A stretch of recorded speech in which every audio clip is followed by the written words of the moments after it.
ស្ដីប្រិមិត្ត Mr. Water ជាទីរាប់អានថ្ងៃនេះផងដែរខ្ញុំមានរឿងមួយយកមកចែករំលែកជូនប្រិមិត្តទាំងអស់គ្នាទៀតហើយរឿងនោះមានចំណងជើងថាខ្មោចចូលអញ្ចឹងរឿងនេះគឺកើតឡើងទៅលើគ្រួសាររបស់អ្នកស្រី Smith ដែលគាត់មានកូនប្រុស2នាក់ហើយត្រូវបានខ្មោចចូលទាំងពីរតែម្ដងគឺគ្រួសាររបស់អ្នកស្រីនឹងរស់នៅឯប្រទេសបារាំងតោះបើចង់ដឹងសាច់រឿងយ៉ាងណាទៅស្ដាប់ជាមួយខ្ញុំទាំងអស់គ្នាមនុស្សប្រុសមានក្រអាញ3នាក់ចាប់កុមារតូចម្នាក់ហើយរុញបង្ខំឲ្យចូលតាមមាត់ទ្វារនៃព្រះវិហារឯចំណែកអាល្អិតនេះវិញក៏ខំប្រឹងរើបំរាស់និងស្រែករោអស់ពីកម្លាំងដែលមានទាំងប្រមាណរបស់វាអ្នកស្រី Smith នឹងដែលដើរតាមក្រោយកូនរបស់គាត់ប៉ុន្មានជំហាននេះពិបាកទប់ចិត្តមិនឲ្យរំជើបរំជួលដោយក្តីភ័យខ្លាចជាខ្លាំងគឺខ្លាចពួកគេធ្វើបាបកូនរបស់គាត់វានៅក្មេងណាស់ហើយថែមទាំងមានមៀតតូចល្អិតទៀតផងបើធៀបទៅនឹងដៃដ៏រឹងមាំរបស់បរិក្រអាញទាំង3ដែលចម្រុះគ្នាចាប់បង្ខំវាបញ្ចូលក្នុងវិហារពិតហើយថាដើម្បីជាគុណប្រយោជន៍របស់វាតែថាអាយុទៅ14ឆ្នាំតើវាអាចចែកដាច់ថាតើអ្វីជាគុណធម៌សម្រាប់វាដែរឬទេសម្រាប់ពេលនេះអាល្អិតហ្វ្រង់នៅក្មេងហើយទន់ជ្រាយបែបជាមានកម្លាំងខ្លាំងហួសពីការស្មានទោះបីជាវាទៅតែមានអាយុ14ឆ្នាំក៏ដោយក៏គេឃើញវាក្រឡាស់ខ្លួនយ៉ាងរហ័សហើយលើកខ្លួនបរោះមាសធំទាំង3ឲ្យផុតពីដីព្រមទាំងរុញឲ្យត្រងាប់ត្រងល់ទៀតផងវាស្រែកដោយប្តីខ្លួនទៅនឹងដីក្នុងសភាពច្របូកច្របល់ដែលមិនគួរឲ្យជឿនេះអ្នកស្រី Smith នឹងឃើញមនុស្សប្រុសទាំងនោះយកខ្សែពួរចងក្រៀកជើងដៃកូនប្រុសរបស់គាត់ហើយបន្ទាប់ពីការតស៊ូមួយដ៏សុតស្វាញអាឡិតហ្វ្រង់ត្រូវបានគេចាប់ក្រៀកមិនឲ្យកម្រើកថែមទាំងត្រូវចាប់អូសបញ្ចូលក្នុងវិហារម្ដងទៀតដែលវាប្រកែកមិនព្រមចូលវាស្រែកជំទាវខ្លាំងឥតដាច់នៅពេលដែលក្រុមមនុស្សនាំគ្នាដើរព្រូចូលទៅខាងក្នុងព្រះវិហារវានៅតែបន្តស្រែកខ្លាំងបែបនេះឥតឈប់ឈរជាសម្រែកមួយបែបដែលមិនមែនជាសម្លេងរបស់មនុស្សធម្មតាទេលោកស្រី Smith ហ្នឹងលុតជង្គង់នៅជួរក្រោយក្នុងព្រះវិហារសម្លឹងមើលកូនប្រុសពីចម្ងាយដែលត្រូវគេចងភ្ជាប់នឹងកៅអីក្រហមនៅមុខអាសនៈមួយភ្នែករបស់គេក្រឡៃក្រឡោតឯពពុះមាត់ក៏ហៀចេញមកដែរ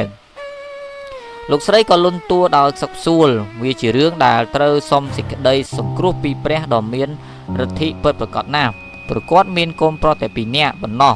តាំងពី4ឆ្នាំកន្លងមកកូនប្រុសទាំងពីររបស់គាត់ត្រូវក្រងដោយព្រលឹងបិសាចដ៏ឃោរឃៅមួយបើគ្មានបារមីស័ក្តិសិទ្ធិជួយសង្គ្រោះមនុស្សលោកទេធ្វើម្ដេចទើបអាចទប់ទល់នឹងអំណាចដ៏ចង្រៃនេះបាន4ឆ្នាំកន្លងមកហើយដែលអ្នកស្រី Smith ហ្នឹងតែងតែសង្ឃឹមថាអ្វីនឹងបានជាសះស្បើយទៅតាមធម្មតាវិញហើយ4ឆ្នាំកន្លងមកដែរដែលគាត់បដិសេធពិធីបណ្ដេញខ្មោចចំពោះគាត់ពាក្យមួយម៉ាត់នេះហាក់លោតចេញពីជំរឿនៃអណ្ដូងអតីតកាលដ៏ខ្មៅងងឹតខ្លាំងណាស់ហើយពាក្យសម្ដីដែលមួយម៉ាត់នេះមានន័យថាមានបិសាចសន្ធិដ្ឋនៅក្នុងខ្លួនកូនរបស់គាត់តែថាបើគាត់មកព្រះវិហារក្នុងថ្ងៃនេះក៏ព្រោះតែគាត់មកចូលរួមក្នុងពិធីបណ្ដេញខ្មោចចេញពីក្នុងខ្លួនកូនរបស់គាត់វាជាចម្លើយសារភាពជាប្រយោលរួចទៅហើយថាគាត់ព្រមទទួលយកថាកូនប្រុសរបស់គាត់ហ្នឹងត្រូវបានខ្មោចសន្ធិដ្ឋ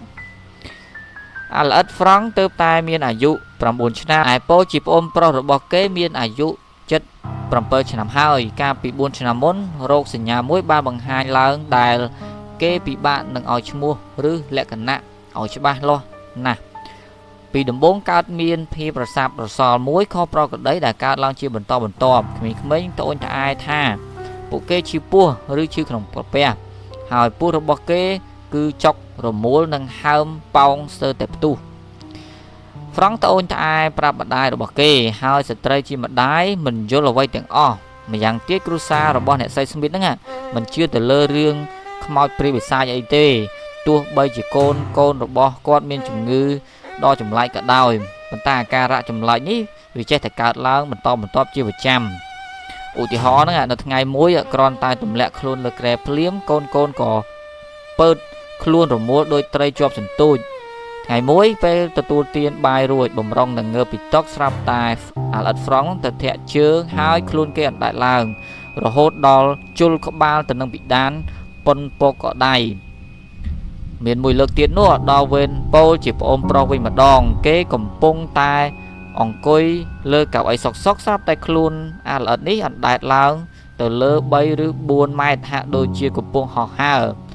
មានម្ដងទៀតហ្វ្រង់ស្រាប់តែហោះចេញតាមបង្អួចបន្ទប់ដេករបស់វាហើយគេបានឃើញវាដើរ2ទៅ3ជំហានក្នុងលំហមុននឹងធ្លាក់ទៅលើស្មៅក្នុងសួនដោយពុំមានដួលអ្វីសោះឡើយគ្រួសាររបស់អ្នកស្រីស្មីតហ្នឹងនាំគ្នាគិតថានេះជារឿងកើតឡើងពីការសម័យរុករៀនដោយសរសៃប្រសាទមានភាពរំញោចច្រើនតែប៉ុណ្ណោះក្នុងវ័យដូចខ្លួនកូនប្រុសនេះតើមានកុមារណាខ្លះដែលមិនចង់ធ្វើឲ្យឪពុកម្ដាយយកចិត្តទុកដាក់អារម្មណ៍នឹងខ្លួនគឺជាការចង់បង្អួតមួយដែលធ្វើឲ្យមានការភ័យខ្លាចតែប៉ុណ្ណោះប៉ុន្តែអ្នកជិតខាងចាប់ផ្ដើមនាំគ្នានិយាយពីរឿងចម្លែកនេះពីមាត់មួយទៅមាត់មួយភូមិស្រុកទាំងមូលក៏ឮល្បីសុសសាយបែកអូហូជាស្ទឹងហើយរីករាលដាលកាន់តែខ្លាំងទៅកាលពីដំបូងហ្នឹងគេគ្រាន់តែខ្សឹបខ្សៀវគ្នាតែប៉ុណ្ណោះតែបន្ទាប់មកក៏คล้ายជាការនិយាយពីមាត់មួយទៅមាត់មួយពុកម្ដាយខាងអាល្អិតហ្នឹងក៏ខំនិយាយបញ្យលឬខំទាញហេតុផលផ្សេងមកបង្ហាញឲ្យបានសមរម្យប៉ុន្តែគ្មាននរណាម្នាក់ហ្នឹងយកទៅជាមកស្ដាប់ប្រកបឡើយពួកអ្នកស្រុកយកដៃដាក់លើទ្រូងជាសញ្ញាជឿឆ្កាងនៅពេលដែលគេដើរកាត់មុខផ្ទះរបស់គ្រួសារស្មីតនេះការភ័យខ្លាចអំពីរឿងខ្មោចចូលក៏បានដិតដាមជាប់ក្នុងចិត្តរបស់មនុស្សគ្រប់គ្នាទូទាំងភូមិនេះនៅព្រឹកប្រហៀមមួយដោយមិនបានផ្ដល់ដំណឹងអ្វីមួយម៉ាត់លោកអាចារ្យក៏ស្រាប់តែមកដល់ផ្ទះគ្រួសារស្មីតតែម្ដងគ្រាន់តែឃើញគាត់ភ្លាមពួកកូនក៏នាំគ្នាសាច់ជេរលោកអាចារ្យនោះភ្លាមប្រតិកម្មនេះបានធ្វើឲ្យពុកម្ដាយខាងគ្រួសាររបស់កូនហ្នឹងខាងគ្រួសារអ្នកស្រីស្មីតហ្នឹង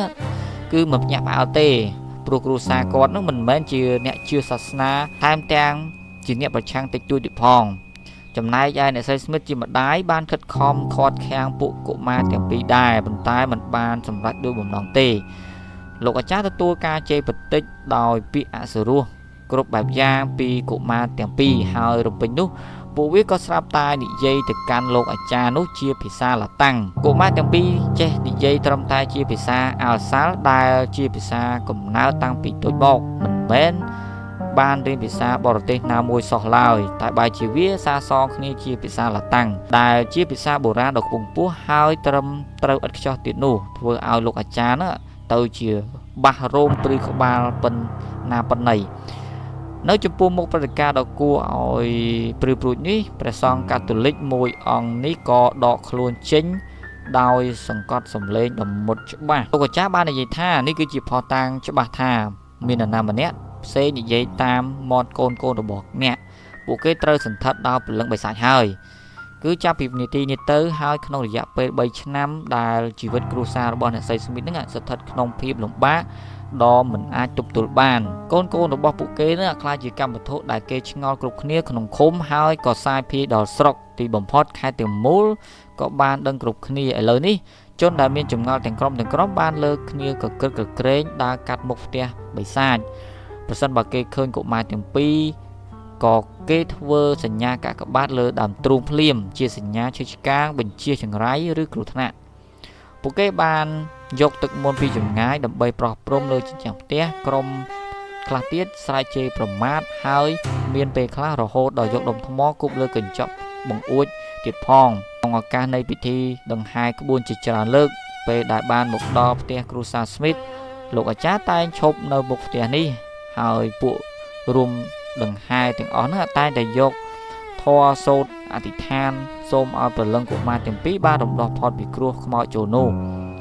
ដោយមានការរំជួលចិត្តយ៉ាងខ្លាំងចំពោះព្រឹត្តិការណ៍ប្លែកថ្មីមួយនេះអគ្គកាល័យនៃសាលាខេត្តអូររាំងនោះបានចេញបញ្ជាឲ្យជាបន្តទៅកាន់នាយតម្រួតយោធាម្នាក់ដើម្បីទៅស៊ើបចំពោះករណីកុមារទាំងពីរដែលទទួលរងនឹងការកម្រោចចូលនេះពេលមកដល់ផ្ទះគ្រួសារអ្នកស្រីស្មីតហ្នឹងមន្ត្រីពីររូបនេះបានសម្ដែងភាពញញើមញញែមដោយអារម្មណ៍មួយដែលមិនជឿជាក់ទៅលើពាក្យទាំងអំបាម៉ាដែលពួកគាត់បានឮនោះទេតែក្រោយពីត្រឡប់មកផ្ទះវិញគាត់បែរជាយកសេចក្តីរីកាមួយពោពេញទៅដោយភាពគួរឲ្យស្រឡាងកាំងទៅវិញសេចក្តីរីកានោះគាត់បាននិយាយថាបានឃើញដល់ផ្ទាល់ភ្នែកនៅភាពចម្លែកមួយដែលមនុស្សមិនធ្លាប់ឃើញមិនអាចបញ្យល់បានព្រោះគាត់បានលើកុមារទាំងពីរហ្នឹងនិយាយភាសាបរទេស ពិតណាស់គឺជាភាសាអង់គ្លេសហើយចំណាយអាឡទាំងពីរហ្នឹងរបស់គ្រូសាអ្នកស្រី Smith ហ្នឹងគឺគាត់ជាជនជាតិបារាំងទេអញ្ចឹងគាត់និយាយភាសាផ្សេងប៉ុន្តែក្នុងសភាពនោះគឺអាឡទាំងពីរគាត់និយាយភាសាអង់គ្លេសគាត់សង្កេតឃើញទៀតថាកុមារទាំងពីរស្អប់ខ្ពើមខ្លាំងណាស់ចំពោះវត្ថុទាំងឡាយណាដែលមានទំនាក់ទំនងជាមួយសាសនាឬដែលជាប់នឹងព្រះទោះបីជាពួកវាមិននៅក្នុងលក្ខណៈដែលមើលឃើញវត្ថុទាំងនោះដោយផ្ទាល់ភ្នែកក៏ដោយគាត់បានឃើញពួកកុមារទាំងពីរញាក់កន្ត្រាក់ដូចចន្លេនៅពេលដែលបានទទួលទឹកមុនដែលប្រោះព្រំលើខ្លួនពួកវាតែ2-3ដំណក់ក៏ដោយពេលដែលគេដាក់ពួកវាក្នុងរទេះសេះហ្នឹងហើយចងមុខបិទភ្នែកមិនឲ្យឃើញអ្វីទាំងឲ្យបោបញ្ឆោតវិលចុះឡើងពួកវាក៏នៅតែដឹងថាបានមកដល់ជិតព្រះវិហារហើយក៏ចាប់ផ្ដើមស្ទុះកញ្ជ្រោលស្រែកដោយកូនជ្រូកដែលគេបញ្ចូលក្នុងកន្លែងសត្វតាឃាតឆ្នោះដែរស្ថិតក្នុងភាពទាល់ច្រត់ដែលមិនអាចធ្វើអន្តរាគមន៍ណាមួយបានរដ្ឋអំណាចស៊ីវិលក៏សម្រេចចិត្តផ្ដល់សេចក្តីសម្រេចចិត្តថ្វាយព្រះសង្ឃរាជដើម្បីឲ្យព្រះអង្គសម្រេចប្រតិយរៀបចំពិធីរំដោះព្រលឹងខ្មោចមួយទៅតាមបែបសាសនាគ្រិស្តម្ដងម្នាក់ដោយហេតុនេះក៏គេចងអាល្អិតហ្វ្រង់ហ្នឹងដែលជាកូនច្បងរបស់អ្នកស្រី Smith ហ្នឹងជាប់ទៅនឹងកៅអីក្រហមនៃព្រះវិហារដើម្បីបណ្ដេញខ្មោចឥឡូវនេះដល់វេនអាចារ្យបណ្ដេញខ្មោចដែលជាឥស្សរជនមួយរូបមានការទទួលស្គាល់ពីមេសាសនានៃខេត្តស្ត្រាស្បូធ្វើជាម្ចាស់ពិធីគ្រាន់តែក្រឡេកឃើញមុខគាត់ភ្លាមកុមារទាំងពីរក៏ស្រែកកាន់តែខ្លាំងទ្វេដងហើយក្នុងរយៈពេល3ម៉ោងក្នុងព្រះវិហារដែលបិទទ្វារជិតឈឹងនេះការប្រយុទ្ធដ៏ធំនិងស្វិតស្វាញមួយបានកើតឡើងរវាងព្រលឹងអាក្រក់និងព្រលឹងល្អឬរវាងញាណបិសាចហ្នឹងនិងញាណបរិសុទ្ធដែលសាក្សីចំពោះមុខមានតែលោកអាចារ្យមនុស្សប្រុសមាធំ3នាក់កុមារម្នាក់និងម្ដាយរបស់វាប៉ុណ្ណោះក្នុងរយៈពេល3ម៉ោងនេះការសន្ទនាដូចជាឆាកចូលអរិយមួយទាំងមើងម៉ាត់ស្រឡាំងកាំងដែលមិនធ្លាប់មានពីមុនរវាងលោកអាចារ្យនិងក្មេងជំទង់អាយុ14ឆ្នាំដែលនិយាយនិងសម្ដែងអកប្បកិរិយាដូចជាតួអង្គខ្មោចព្រាយបិសាចសត្វសាទរឿងនេះបានកើតឡើងពិតប្រាកដមែនហើយក៏មិនមែនជាកើតឡើងពីយុគសម័យកណ្ដាល7 ឬ 800 ឆ្នាំមុននោះដែរគឺវាកើតឡើងកាលពី100 ឆ្នាំមុននៅក្នុងភូមិតូចមួយនៃខេត្តអានសាល់នៃប្រទេសបារាំងដែលស្ថិតក្នុងការចងចាំរបស់មនុស្សហើយគេក៏នៅតែរំលឹករឿងនេះរហូតដល់សព្វថ្ងៃមានមនុស្សជាច្រើនបានស្ដាប់រឿងនេះចេញពីមាត់ផ្ទាល់របស់សាក្សីដែលមានវត្តមានក្នុងសម័យនោះហើយដែលសុទ្ធតែជាមនុស្សគួរឲ្យយកជាការបានសម័យប្រជុំទី1នៃពិធីនេះមានរយៈពេល3ម៉ោងប៉ុន្តែគ្មានបានផលអ្វីទាំងអស់ជាពេល3ម៉ោងនៃពិធីអធិដ្ឋាននិងការបណ្ដេញឥតប្រយោជន៍រវាងលោកអាចារ្យនិងព្រលឹងបិសាចដែលបដិសេធក្រាញមិនព្រមចេញពីរាងកាយកុមារក្រោមការហេវហត់ញើសចូលខ្លួនលោកអាចារ្យបានដកខ្លួនចេញគេបានស្រាយចំណងហ្វ្រង់ហើយវាក៏ស្ទុះលឿនដូចព្រួញពីព្រះវិហារទៅក្នុងរង្វង់ដៃម្ដាយកុមារក៏មានភាពស្ងប់ស្ងាត់ឡើងវិញស្អែកឡើងជាមួយនឹងការបង្ខិតបង្ខំឲ្យពាក់អាវវែងម្យ៉ាងហ្វ្រង់ត្រូវបានគេចងភ្ជាប់ទៅនឹងកៅអីក្រហមសាជាថ្មីការចូលមកដល់សាជាថ្មីរបស់លោកអាចារ្យក្បែរខ្លួនវាធ្វើឲ្យវាទទួលភាពក្តៅក្រហាយយ៉ាងខ្លាំងទោះបីជាខ្លួនវាត្រូវការចងភ្ជាប់នឹងកៅអីក៏ដោយក៏អាល្អិតកំសត់នេះនៅតែបំពងសំឡេងស្រែករោដែលគួរឲ្យស្លុតរន្ធត់ហើយជាមួយនឹងកម្លាំងដ៏មហាសាលគេបានឃើញខ្លួនវាដែលភ្ជាប់ជាមួយកៅអីផងនោះបានអណ្ដែតឡើងពីដីត្រង់ទៅលើសម្ដៅធ្នឹមព្រះវិហារគេត្រូវការកម្លាំងមនុស្សប្រុសមាត់មម4នាក់ដែលមានវត្តមាននៅទីនោះទើបទាញសម្រូតកៅអីមកដីវិញបានការប្រយុទ្ធនេះបន្តទៅទៀតអស់រយៈពេល2ម៉ោងបង្ខំឲ្យផ្ដល់ឈ្មោះពួកព្រលឹងបិសាចដែលនៅក្នុងខ្លួនអាឡិតហ្វ្រង់បានសារភាពថាពួកវាមានគ្នា2រូបក្នុងខ្លួនហ្វ្រង់វាថែមទាំងបញ្ចេញឈ្មោះវាទៀតផងអ៊ីប៉េសនិងអូរីបាសលោកអាចារ្យរំដោះព្រលឹងប្រើគ្រប់មធ្យោបាយដែលមានដើម្បីប្រឆាំងនឹងវត្តមានព្រលឹងអាក្រក់នេះលើឈើឆ្កាងស័ក្តិសិទ្ធិផ្សាយអតិទេពទឹកមុនដើម្បីបណ្ដេញខ្មោចឲ្យចេញប៉ុន្តែគ្មានបានការអ្វីទាំងអស់តង់កាតូលិករូបនេះបន្ថែមការសន្និដ្ឋានបួងសួងអំពាវនាវគ្រប់ព្រះដែលមានមហិទ្ធិឫទ្ធិសូមឲ្យជួយប៉ុន្តែនៅតែឥតបានផលដដែលខ្មោចនៅតែមិនព្រមចេញតែបន្ទាប់ពីអាចារ្យបួងសួងដល់ព្រះម៉ែម៉ារីដ៏បរិសុទ្ធស្រាប់តែសំឡេងតិចមួយបន្លឺឡើង វាស្រែកថាយល់ព្រមហើយកុមារកញ្ជ្រោះខ្លាំងម្ដងទៀតបន្ទាប់មកដៃនិងជើងរបស់គេក៏คล้ายជាទន់ភ្លន់ហើយមួយប្រព្រឹត្តភ្នែកក្រោយរាងកាយទាំងមូលក៏ទន់រលំទៅលើបង្កាន់ដៃកៅអីអ្នកស្រី Smith ក៏ស្ទុះទៅយ៉ាងប្រញាប់ប៉ុន្តែបានត្រឹមតែឃើញថាកូនប្រុសរបស់គាត់កំពុងតែដេកលក់យ៉ាងស្កប់ស្កល់ប៉ុណ្ណោះការប្រោះទឹកមុនលើកនេះមិនបានធ្វើអ្វីឲ្យមានប្រតិកម្មដូចលើមុនទេការប្រសិទ្ធក៏ដូចគ្នាគ្មានប្រតិកម្មអ្វីសោះពួកសាក្សីទាំងប្រមាណនៅក្នុងវិហារក៏នាំគ្នាលើកជង្គង់ថ្លែងអំណរគុណដល់ព្រះទៅពេលត្រឡប់មកផ្ទះវិញអាឡិតហ្វ្រង់ហាក់ដូចជាភ្លេចអស់នៅអ្វីដែលគេបានរស់នៅកាលពី4ឆ្នាំកន្លងទៅហើយវាមានការភ្ញាក់ផ្អើលយ៉ាងខ្លាំងចំពោះប្អូនប្រុសរបស់វាគឺឈ្មោះប៉ូលហ្នឹងដែលស្រែករោយ៉ាងក្រលួចនៅពេលដែលវាហុចបន្តោងមេដៃសិលជាទីគោរពដែលវាបានមកពីព្រះវិហារអាឡិតហ្វ្រង់ត្រូវបានរំដោះខ្លួនពីក្រញាំបិសាចហើយប៉ុន្តែប៉ូលដែលត្រូវជាប្អូនហ្នឹងនៅតែទទួលការញោមញីពីព្រលឹងបិសាចមួយដ៏សាហាវដូចជាបិសាចពីរទៀតដែលសន្ធិដ្ឋក្នុងខ្លួនហ្វ្រង់អញ្ចឹងដែរមួយក្បាលចុងក្រោយនេះគឺវាក្បាលរឹងជាងអាពីរក្បាលមុនទៅព្រោះវាបានផ្កើនសម្ដីអះអាងនៅចំពោះមុខមនុស្សទាំងអស់នោះថាវានឹងនៅកន្លែងនេះគឺនៅក្នុងខ្លួនប៉ូលរហូតដល់6ឆ្នាំទៀតរីឯអាពីរក្បាលដែលត្រូវបណ្ដេញឲ្យរត់ទៅនោះគឺសុទ្ធតែជាពួកអាត្រជាសប៉ុណ្ណោះពិធីបណ្ដេញខ្មោចជាលើកទី2បានប្រព្រឹត្តទៅនៅក្នុងព្រះវិហារមួយផ្សេងទៀតដោយសម្ងាត់ក្នុងរយៈពេល2ទៅ3ថ្ងៃបន្ទាប់នៅម៉ោង6ព្រឹកម្ដងនេះពិធីបណ្ដេញខ្មោចស្ថិតក្រោមការរៀបចំរបស់អាចារ្យប្រចាំភូមិនិងមានវត្តមានឪពុកម្ដាយរបស់ប៉ូលគ្រូសាអ្នកស្រី Smith ហ្នឹងលោកមេឃុំគ្រូបង្រៀនរបស់ប៉ូលនិងលោកប្រធានស្ថានីយ៍រថភ្លើងទាំងអស់គ្នាសុទ្ធតែជាមនុស្សប្រកបដោយវិចារណញ្ញាណរឹងប៉ឹងនិងមានសុភមតិឆ័យខ្ពស់ពួកគេជាសាក្សីដែលគួរឲ្យទុកចិត្តបំផុតឈុតឆាកដដែលក៏កើតឡើងសារជាថ្មីជាមួយនឹងសម្លេងស្រែកយ៉ាងខ្លាំងព្រមទាំងពាក្យជេរប្រតិចផ្ដាសាដោយពាក្យអសុរោះអស់ក្បាច់ដែលមនុស្សលោកចេះទាំងប៉ុន្មានដែលមិនខុសពីអ្វីដែលបងប្រុសរបស់គេកាលពីប្រហែលថ្ងៃមុននោះទេប៉ូលដែលត្រូវជាប្អូនត្រូវបានគេចាប់ចងក្រៀកជាប់ថ្មីបើគេទៅមានអាយុ12ឆ្នាំក៏ដោយតែត្រូវតែមានមនុស្សមៀតធំដល់ទៅ3នាក់ទើបអាចទប់ទល់នឹងការរើបំរាស់ដ៏ខ្លាំងមហិមានេះបាន3ម៉ោងដែលមានពិធីបួងសួងអង្វរផងគម្រាមផងគ្រប់សពបែបយ៉ាងតែនៅតែឥតបានផលខ្មោចបិសាចនោះមិនព្រមបោះបង់ការរឹងរូសរបស់ខ្លួនទេលុះត្រាតែលោកអាចារ្យបួងសួងរំលឹកដល់ព្រះនាមព្រះម៉ែម៉ារីដ៏បរិសុទ្ធទើបបិសាចដែលនៅក្នុងខ្លួនប៉ូលហ្នឹងត្រូវបង្ខំចិត្តចេញពីរូបរាងកាយរបស់គេនេះតែក្នុងលក្ខខណ្ឌមួយរបស់វាគឺសូមឲ្យមានបញ្ចូលព្រលឹងរបស់យើងទៅក្នុងហ្វូងជ្រូកបានន័យថាព្រលឹងខ្មោចហ្នឹងវាចង់ឲ្យលោកអាចារ្យហ្នឹងបញ្ចូលខ្លួនវាទៅក្នុងសត្វជ្រូកអញ្ចឹងណាបងប្អូនទាំងគ្នា